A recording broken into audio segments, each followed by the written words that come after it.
திருச்சிற்றம்பலம். தென்னாடுடைய சிவனை போற்றி, எந்நாட்டவருக்கும் இறைவா போற்றி. அனைவருக்கும் வணக்கம். மேஷ ராசிக்குண்டான மார்ச் மாத பலன்கள் பத்தி பார்க்கலாம். மேஷ ராசி, உங்க ராசியின் அதிபதி செவ்வாய் 3ஆம் வீடுன்னு சொல்லக்கூடிய முயற்சி ஸ்தானத்துல இருக்கார். இந்த மாதம் முழுவதும் அங்கதான் இருக்க போறார். மாதத்தின் கடைசி நாள் மார்ச் மாதம் 29ஆம் தேதி உங்களுக்கு 7.5 சனி தொடங்க போகுது. சனி பகவான் உங்களுடைய ராசியை பிடிக்க போறார் அப்படிங்கிற அர்த்தம். அதாவது யாரும் பயம் கொள்ள தேவையில்லை. 7.5 சனியில முழுக்க நாம ஒரு பிரச்சனையிலிருந்து தப்பித்து வெளியே வர்றதுக்கு உண்டான வாய்ப்புகள் அப்படிங்கிறது நிறைய கொடுப்பார். அவரே அனுபவம் மூலமாக கொடுப்பார். பிரச்சனையும் கொடுத்து அதற்குண்டான தீர்வையும் கொடுத்து அடுத்து அதை எப்படி மூவ் பண்ணணும், எப்படி ஃபேஸ் பண்ணணும் அப்படிங்கிற எல்லா விஷயத்தையும் கொடுப்பார். முதல்ல பொறுமை மட்டும்தான் முக்கியம். எதையும் அவசரப்பட்டு செய்யக்கூடாது.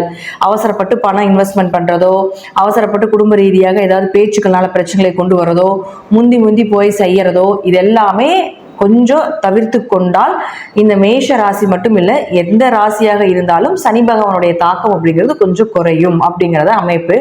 அப்ப 29ஆம் தேதி உங்களுடைய ராசியை பிரிக்கும் பொழுது ஒவ்வொரு ஏஜுக்கு தகுந்த மாதிரி 10 வயசுக்குள்ளையா, 20 வயசா, 30 வயசா, 40 வயசா, 50 வயசா, இப்படி ஒவ்வொரு ஏஜுக்கு தகுந்தது போலையும் அவர்களுடைய தசாபுத்தி, உங்களுடைய ஜாதகத்தினுடைய பலத்தை பொறுத்தும் உங்களுடைய தசாபுத்தி புரிந்தா சனி பகவான் அப்படிங்கிறது உங்களுக்கு என்னென்ன பலன்கள் கொடுப்பார், என்ன மாதிரி விஷயங்களை கொடுப்பார் அப்படிங்கிறது நம்ம ஜாதகம் பார்க்கும் பொழுது தெரியும். இருப்பினும் ஜாதகத்துல 7.5 சனி வந்துருச்சு அப்படின்னாலே ஃபர்ஸ்ட் நம்ம செய்ய வேண்டிய ஒரே விஷயம் என்னன்னா, தான தர்மங்கள் நிறைய செஞ்சிடணும்.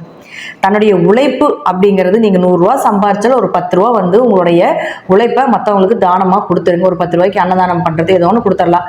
அன்னதானம் அப்படிங்கிறது இப்போ ரீசெண்டா எப்படி போயிட்டு இருக்குன்னா, இந்த ஒரு 5-6 வருடங்களாக நிறைய அன்னதானம் பண்ணி ஒரே ஆள், அதாவது கோயிலுக்கு வெளியே 10 பேர் வந்து யாசகம் வாங்குறாங்கனாலும் ஒரு ஆள்கிட்டயே பாத்தீங்கன்னா 10 பொட்டலோ 20 பொட்டலோ வச்சிருக்காங்க. அதை திரும்ப ஹோட்டல்காரங்களே வாங்கிட்டு போயிடுறாங்க. திரும்ப அதை வாங்கிட்டு போய் அதை வந்து சேல்ஸ் பண்றாங்க. ஸோ அது மாதிரி இல்லாம எத்தனையோ அநாத ஆசிரமங்கள், குழந்தைகள் ஆசிரமங்கள், இது போல எத்தனையோ இல்லாதவங்க நிறைய பேர் வந்து கேட்டுக்கிட்டு இருக்காங்க. ட்ரஸ்ட் மூலமாக எல்லாத்துலயும் கேட்டுட்டு இருக்காங்க. நீங்களே நேரடியாக கொண்டு செய்தாலும் சரி, அல்லது உங்கள் பார்வைக்கு அது வந்தாலும் சரி, ஏதாவது ஒரு வழியில கோவிலுக்கு உதவிகள் செய்யறது, இல்லாதவங்களுக்கு உதவிகள் செய்யறது, இருக்கிறவங்களுக்கே கொண்டு போய் கொடுக்காம இல்லாதவங்களுக்கு செய்வது நல்லது. ஏன்னா இப்ப நான் அந்த ரீசெண்டா நம்ம இந்த 5-6 வருடங்களாக நம்ம பார்க்கக்கூடிய விஷயம்னா இதுதான் பண்ணிட்டு இருக்காங்க. ஸோ சனி பகவானை பொறுத்த வரைக்கும் தான தர்மங்கள் நிறைய பண்ணணும். அதே போல பார்த்துட்டீங்கன்னா உங்களுடைய உழைப்புல ஒரு பகுதியாவது பணமாகவோ அல்லது உங்களுடைய உழைப்பாகவே மற்றவர்களுக்கு கொடுத்தீங்கனாலும் கூட அவருடைய தாக்கம் அப்படிங்கிறது முற்றிலும் குறையும். சனி பகவான் அப்படின்னு சொல்லக்கூடியவர் அழுக்குன்னு சொல்றோம். சனி பகவான் அப்படின்னு சொல்லக்கூடியவர் வியர்வைன்னு சொல்றோம்.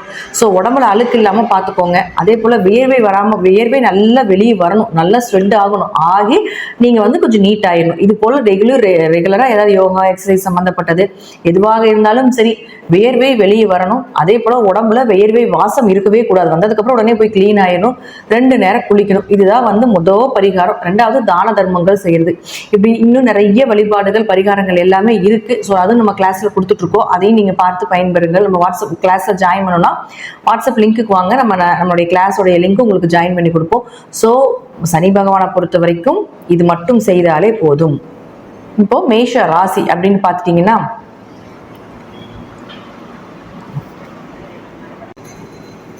திருச்சிற்றம்பலம். தென்னாடுடைய சிவனை போற்றி, எந்நாட்டவருக்கும் இறைவா போற்றி. அனைவருக்கும் வணக்கம்.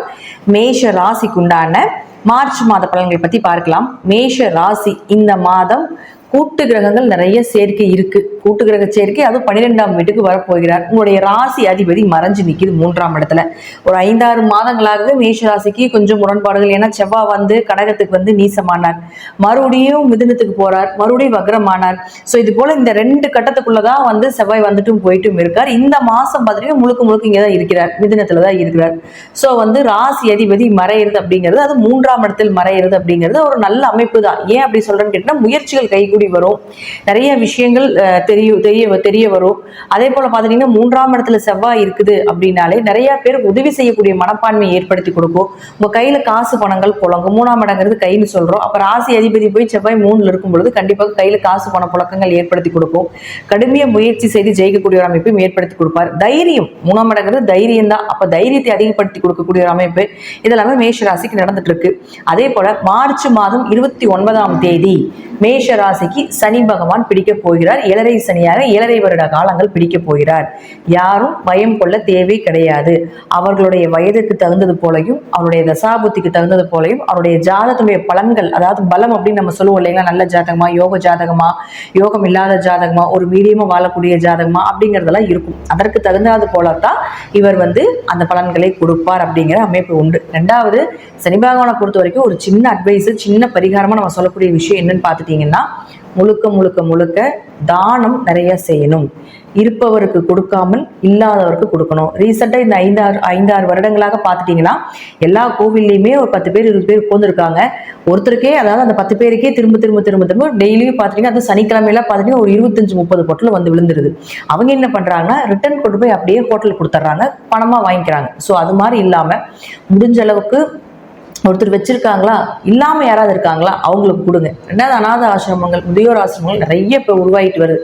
ஸோ அவர்களுக்கு நீங்க செய்யும் பொழுதும் சனி பகவானுடைய தாக்கம் நிச்சயமாக குறையும். உங்களுடைய உழைப்பையோ அல்லது உங்க உழைப்பினால வரக்கூடிய பணத்தையோ மற்றவர்களுக்கு தானமாக கொடுக்கும் பொழுது நிச்சயமாக சனி பகவானுடைய தாக்கம் குறையும். ஒன்று. ரெண்டாவது, கடினமா உழைக்கணும். நார்மலா இருக்கிற டேஸை விட இந்த காலகட்டங்களில் கடினமான உழைப்பு, வியர்வை வெளியே வர வரைக்கும் வேலை செய்யணும். அதே போல வியர்வையை நம்ம உடம்புல வச்சுக்க கூடாது. நம்ம உடம்புல ஸ்மெல் வரக்கூடாது. ஏன்னா சனி பகவானா வியர்வை, சனி பகவானா அழுக்கு, சனி பகவானா போற முடி அப்படின்னு சொல்றோம். அப்போ இது போல விஷயங்கள் எல்லாமே நமக்கு இல்லாமல் இருக்கிறது நல்லது அப்படிங்கிறது ஒரு அமைப்பு உண்டு. அப்போ வியர்வை வர வரைக்கும் வேலை செய்யுங்க. நம்ம உடம்புல ஸ்வெட்டிங் ஸ்மெல் இல்லாமல் பார்த்துக்கோங்க, வியர்வை வாசம் இல்லாமல் பார்த்துக்கோங்க. 2 நேரம் குளிங்க, உடம்ப சுத்தமாக வச்சுக்கோங்க. இது 2வது பரிகாரம். இது போல நிறைய பரிகாரங்கள் நம்மளுடைய வகுப்புல எடுத்துட்டு இருக்கோம். கீழே இருக்கக்கூடிய வாட்ஸ்அப் லிங்க்லயும் ஜாயின் பண்ணிக்கோங்க, அல்லது வாட்ஸ்அப் நம்பருக்கு தொடர்பு கொள்ளுங்க. இது போல நிறைய பரிகாரங்களும் உங்களுக்கு கொடுக்கப்படும் அப்படிங்கிறது உண்மை. அடுத்தது பாருங்க, மேஷ ராசிக்கு ராசி அதிபதி 8ஆம் அதிபதினு சொல்லக்கூடிய 3ஆம் வீட்டுல மறையும் பொழுது நிச்சயமாக உங்களுக்கு ஏதாவது ஒரு காரிய ஜெயத்தை ஏற்படுத்தி கொடுப்பார். குரு இங்கு இருக்கிற வரைக்கும், ஏன்னா குரு உங்களுடைய ராசிக்கு 9-12ஆம் அதிபதி. குரு, அதாவது 7.5 சனி வந்தாலும் குரு இங்க இருக்கிற வரைக்கும் பணப்புழக்கங்கள் நிச்சயமாக இருந்துகிட்டே இருக்கும். உங்களுடைய பீரியட் அப்படிங்கிறது பார்த்துட்டீங்கன்னா பணம் சார்ந்த விஷயங்கள், கொஞ்சம் தொழில் சார்ந்த விஷயங்கள், வாக்கு பலிதங்கள், குடும்ப ஒற்றுமை அப்படிங்கிறது குரு பகவான் மே மாதம் 14ஆம் தேதி வரைக்கும் இங்கே தான் இருக்க போகிறார். அது வரைக்கும் நீங்க என்னென்ன சக்சஸ் பண்ணணுமோ அதெல்லாம் சக்சஸ் பண்ணி கொள்ளலாம். அப்போ சனி பகவான் வந்தாலும் கொஞ்சம் ஃபர்ஸ்ட் தொடர்றது என்னன்னு பார்த்துட்டீங்கன்னா உங்களை லாக் பண்ணுவார். பண சார்ந்த விஷயத்துல ஃபர்ஸ்ட் லாக் பண்ணுவார். ரெண்டாவது குடும்பம் சார்ந்த விஷயத்துல லாக் பண்ணுவார். ஸோ அதனால இது ரெண்டுமே 2ஆம் இடம் அப்படிங்கிறதுனால குரு 9ஆம் அதிபதியாகி 2ல் நிற்கிறதுனாலையும் கண்டிப்பாக இது சார்ந்த விஷயத்துல கொஞ்சம் கவனமா இருந்துக்கோங்க. ஏதாவது பிளானிங் இருக்கு அப்படின்னா மே மாசம் 14ஆம் தேதி வரைக்கும் உங்களுடைய பிளானிங்கை கரெக்டா வச்சுக்கோங்க அப்படிங்கிறத அமைப்பு. அடுத்தது பாருங்க, சுக்கிரன். இந்த சுக்கிரன் யாரு? உங்களுக்கு 2 மற்றும் 7ஆம் அதிபதி. குடும்பம், தனம், உங்களுடைய திருமணம் சார்ந்த விஷயத்தை சொல்லக்கூடிய சுக்கிரன் இங்க 12ஆம் வீட்டில இருந்து கடந்த மாதம் சுக்கிரன் ராகு சேர்க்கையாக இருந்து பெண் சாப அமைப்புல அந்த மாதம் பிறந்த குழந்தைகளுக்கு எல்லாமே பெண் சாப அமைப்பு இருக்கும் அப்படிங்கிறதா உண்மை. அப்போ அந்த அமைப்புல 12ஆம் வீட்டில இருந்து விரைய செலவுகள், சுப விரயங்கள், குடும்பத்துல சின்ன பேச்சுக்கள் மூலமாக பெரிய அளவுக்கு கொஞ்சம் மன பாதிப்புகள், திருமணம் கொஞ்சம் தடையாகி போறது, கணவன் மனைவி கடந்த மாசங்கள் இது உங்களுக்கு நடந்திருக்கும். கணவன் மனைவிக்குள்ள கருத்து வேறுபாடுகள் இதெல்லாமே நிறைய இருந்திருக்கணும் இல்லைங்களா? இப்போ இந்த சுக்கிரன் ராகு அப்படிங்கிற, ராகுவே முதல்ல வக்ர கிரகம் தான். அப்போ சுக்கிரனும் வக்ரம் ஆகிறார். அதே போல பாருங்க, புதனும் வக்ரம் ஆகுது 15ஆம் தேதியில. சோ ஃபர்ஸ்ட் பார்க்க வேண்டியது, இந்த மாதம் முழுவதும் சுப கிரகங்களாக இருக்கக்கூடிய சுக்கிரனும் அதே போல புதனும் வக்ரகதி அடைகிறார்கள். உங்க ஜாதகத்துல சுக்கிரன் வக்ரமா இருக்கான்னு பாருங்க, புதன் வக்ரமா இருக்கான்னு பாருங்க. இந்த மாதிரி வக்ரமாக இருந்தால் இந்த மாதம் முழுவதும் உங்களுக்கு பணப்புழக்கங்கள் உண்டு, வருமானமும் வரும், விரயமும் வரும் காட்டுது. ஏன்னா 12ல போய் உங்களுக்கு மறைஞ்சு வக்ரம் ஆகிறாருங்கிறதுனால வருமானத்தையும் கொடுப்பார், அதே போல வக்ரத்திற்குண்டான செலவையும் கொடுப்பார் அப்படிங்கிறது காட்டுது. உங்க ஜாதகத்துல வக்ரம் இல்லை, சுக்கிரன் வக்ரம் இல்லை, புதன் வக்ரம் இல்லைன்னா பேச்சுல கவனமா இருங்க. பணம் கொடுக்கலைன்னா புதன் அப்படின்னு சொல்லக்கூடிய யாருன்னு பார்த்துட்டீங்கன்னா 6ஆம் அதிபதி மற்றும் 3ஆம் அதிபதி. அப்போ பேச்சுல கவனமா இருங்க. சகோதர உறவுகள் மூலமாக கொஞ்சம் கவனமாக இருங்க. கடன், நோய் சார்ந்த விஷயத்துக்கு ஒரு மருத்துவ செலவுகள் உண்டு. வேலையில கொஞ்சம் பிரச்சனைகளை ஏற்படுத்தி கொடுக்கறது, வேலையில ஒரு திருப்தி இல்லாம இருக்கிறது, கடின உழைப்ப போடுறது, ஹார்ட் ஒர்க் போடுறது, எக்ஸ்ட்ரா 6 மணிக்கு மேல நம்ம சொல்லுவோம் இல்லைங்களா, எக்ஸ்ட்ரா டியூட்டியில செய்ய வேண்டிய ஒரு சூழ்நிலைகளை கூட கொடுத்து விடும் அப்படிங்கிறது அமைப்பு. பொதுவா சுக்கிரன் உங்க ஜாதகத்துல வக்ரம் இல்லாம இருந்துட்டா இந்த பிரச்சனைகளை கொடுப்பார். வக்ரமாக இருந்தால் அதீத பணம், அதீத லாபங்கள், கடன் அடைக்கிறதுக்கு உண்டான வாய்ப்புகள், பணம் ஏதாவது ரோல் ஆகாமல் இருக்குன்னா அது ரோல் ஆகி கொடுக்கறது, நோய்க்குண்டான நல்ல மருத்துவர்களை கொடுப்பது, இதெல்லாமே நிச்சயமாக ஏற்படுத்தி கொடுப்பார். அஸ்தங்கதம் அப்படிங்கிறது சூரியனோட எந்த கிரகங்கள் சேரும் பொழுது அஸ்தங்கதம் பெறுது. ஆனா அஸ்தங்கதம் பெற்றாலும் கூட பெரிய அளவுக்கு வக்ரம் ஆகி கொடுக்கக்கூடிய பலனை அஸ்தங்கதம் கொடுக்கறதுல கொஞ்சம் ஸ்லோவா கொண்டு போறாரு, அவ்வளவுதான். வக்ரம் எல்லாம் உடனே காட்டுது, அஸ்தங்கதம் எல்லாமே பார்த்துட்டீங்கன்னா கொஞ்சம் ஸ்லோவா கொண்டு போகுது, அவ்வளவுதான்.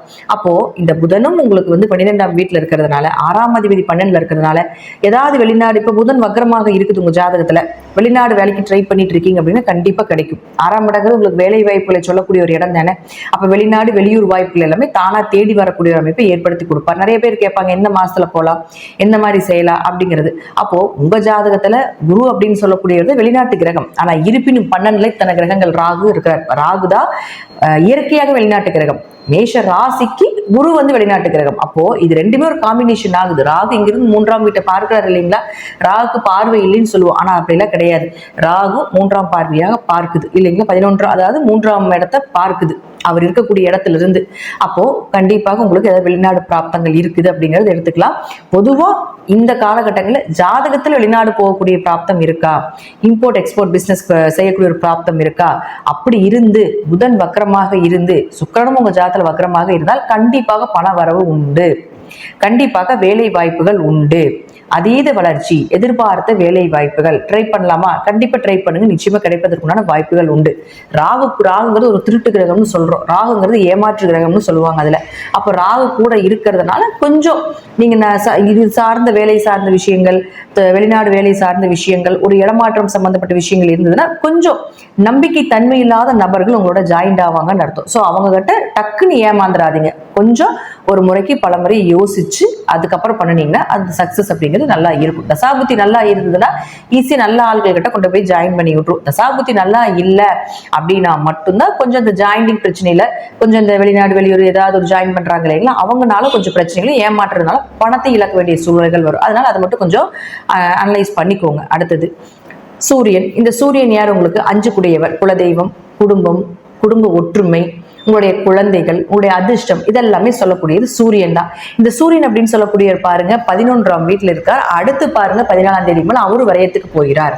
அப்ப 5 குடையர் 11ல இருந்தா குழந்தைகள் மூலமாக வருமானம், குலதெய்வ கோயிலுக்கு போயிட்டு வந்ததுக்கு அப்புறம் தொழில் வளர்ச்சி, இப்படிலாம் நிறைய விஷயங்கள் கடந்த மாசத்துல கொடுத்து, அதுவும் 15ஆம் தேதி வரைக்கும் இருக்கு. அதனால நீங்க வந்து கவலைப்பட வேண்டியதில்லை. 14ஆம் தேதி வரைக்கும் சூரியன் வந்து உங்க 11ஆம் வீட்டிலே இருக்கிறதுனால உங்க லாபம் சார்ந்த விஷயங்கள், குழந்தைகளுக்கு செய்யக்கூடிய விஷயங்கள், இது எல்லாமே கண்டிப்பா சக்சஸ் தான் கொடுக்கும். 14ஆம் தேதிக்கு மேல விரயத்துக்கு போறதுனால குடும்பத்துல ஏதாவது ஒரு விரய செலவுகள், குடும்பத்துல தேவையில்லாத பேச்சால பல பிரச்சனைகளை ஏற்படுத்தி கொடுப்பது, நண்பர்கள் உறவினர்கள் மூலமாக கொஞ்சம் கருத்து வேறுபாடுகள் ஏற்படுத்தி கொடுப்பது, இதெல்லாமே உண்டு.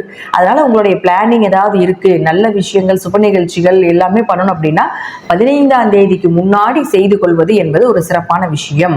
14 முடிஞ்சு 15க்குள்ளேயே முடிச்சிடணும். 15 வந்ததுனாலே பார்த்துட்டீங்கன்னா அடுத்தது வந்து சூரியன் மேல போய் ராகுவோட சேர்ந்துருவார். அப்ப சூரியன் ராகு சேர்க்கை எப்படி கடுமையான பித்ருதோஷத்தை கொடுக்கும். தந்தை வழி பித்ருதோஷம், அப்ப தந்தைக்கு ஏதாவது ஒரு கேடுகள் கொடுப்பது, அல்லது கவர்மெண்ட் வேலையில் இருக்கக்கூடியவர்களுக்கு கொஞ்சம் பிரஷர் அதிகமாகிறது, இதெல்லாம் வந்து இந்த சூரியன் ராகு சேர்க்கை. இயற்கையாகவே சுக்கிரன் ராகு சேர்க்கை இருந்து பெண் சாபத்தை வாங்கி பெண்கள் மூலமாக பிரச்சனைகளை கொடுத்துட்டு இருக்கும் அப்படிங்கிறது ஜாதகத்தினுடைய அமைப்பு. அப்போ புதனும் உங்களுக்கு ஜாயிண்ட் ஆகிறார். அப்போ புதன் ராகு சேர்க்கை அப்படிங்கிறது பார்த்துட்டீங்கன்னா குழந்தைகள், அதாவது உங்க மேஷராசியில் இருக்கக்கூடிய குழந்தைகள் இருந்தாங்கன்னா படிப்புல கொஞ்சம் மந்த நிலையா இருப்பாங்க.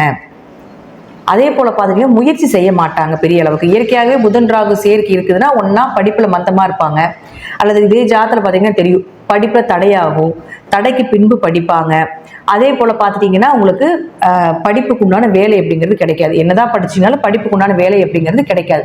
ஸோ இதெல்லாம் புதன் ராகு சேர்க்கை ஜாதகத்துல இருந்தாலே நடக்கும். அப்போ கோச்சாரப்படி இது வந்து உங்களுக்கு நடக்குது அப்படின்னா உங்க ஜாதகத்துல இந்த மாதிரி காம்பினேஷன் இருந்தாலும் கூட கொஞ்சம் படிப்பு சார்ந்த விஷயத்துல, வேலைகள் சார்ந்த விஷயத்துல, படிப்புக்கு உண்டான வேலை கிடைக்கலையா பெருசா ஒன்றும் கவலைப்பட வேண்டியதில்லை. இதுதான் நம்ம ஜாதகனுடைய அமைப்பு, நம்மளுடைய விதி அப்படின்னு சொல்லிட்டு எடுத்துட்டு போய்க்கணும். ஏன்னா எந்த கிரகத்தையும் மாத்தி அமைக்க முடியாது, இருக்கின்றவாறு அமைத்து கொண்டால் நல்லது. அப்படி இல்லை அப்படின்னா ஏதாவது ஒரு வழிபாடுகள் மூலமாக நாம அங்க இருக்கக்கூடிய பிரஷர் கொஞ்சம் குறைச்சிக்கலாம், அவ்வளவுதானே தவிர மற்றபடி நமக்கு என்ன நடக்குமோ அது நடந்தே தீரும் அப்படிங்கறத விதிக்கப்பட்டது. ஓகேங்களா?